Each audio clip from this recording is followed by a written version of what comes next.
The Golden Fleece is said to be haunted by many spirits, but the most famous one is that of Geoff Monroe, a World War II Canadian airman who fell to his death from the top window. Some say that he committed suicide, others say that he was pushed. Some even said that he actually hanged himself. And even more weirdly, some people have claimed that he's jumped out of a plane and just so happened to crash land through the roof of the Golden Fleece. I think we could say that one's definitely a bit more far-fetched than the others. But either way, over the last several decades, many people have claimed to have seen or heard this ghost. Some people have claimed to have been looking in the mirror, brushing their hair, brushing their teeth, and they suddenly see a man in a military officer's uniform standing behind them in the reflection. They jump, turn around, but there is nobody there. Now, there's been lots of other spooky sightings of this gentleman, but the question is, who was Geoff Monroe?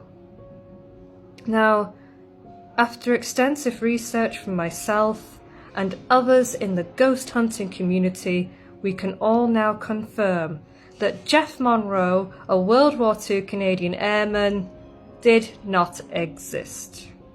At least not at the Golden Fleece. What I can tell you now is the truth, and that his name was actually Gerard Tierney.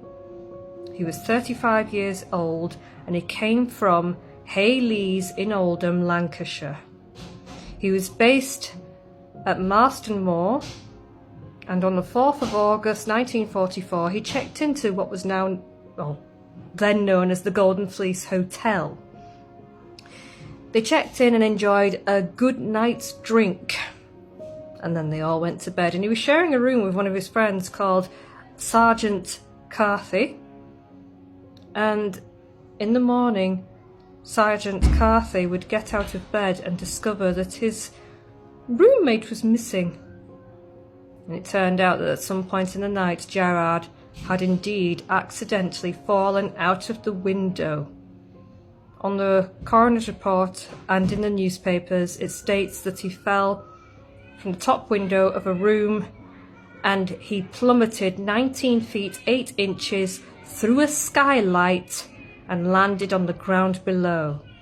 He would die 2 days later in military hospital on Fulford Road, York.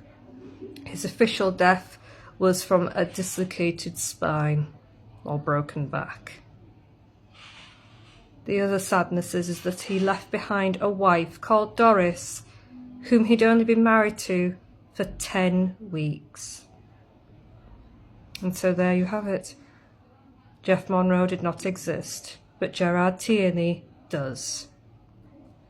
Whatever truly happened that night, we will never ever know, and we're not entirely sure which room he actually fell from.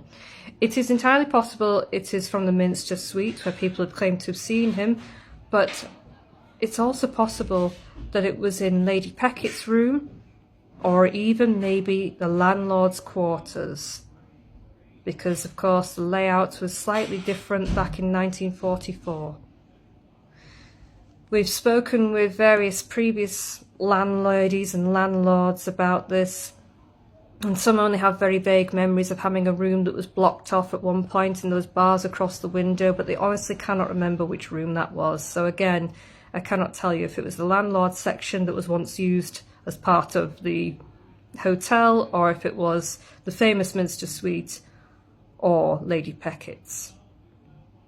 Either way though, now that we know the truth, I hope that Gerard Tierney will rest in peace.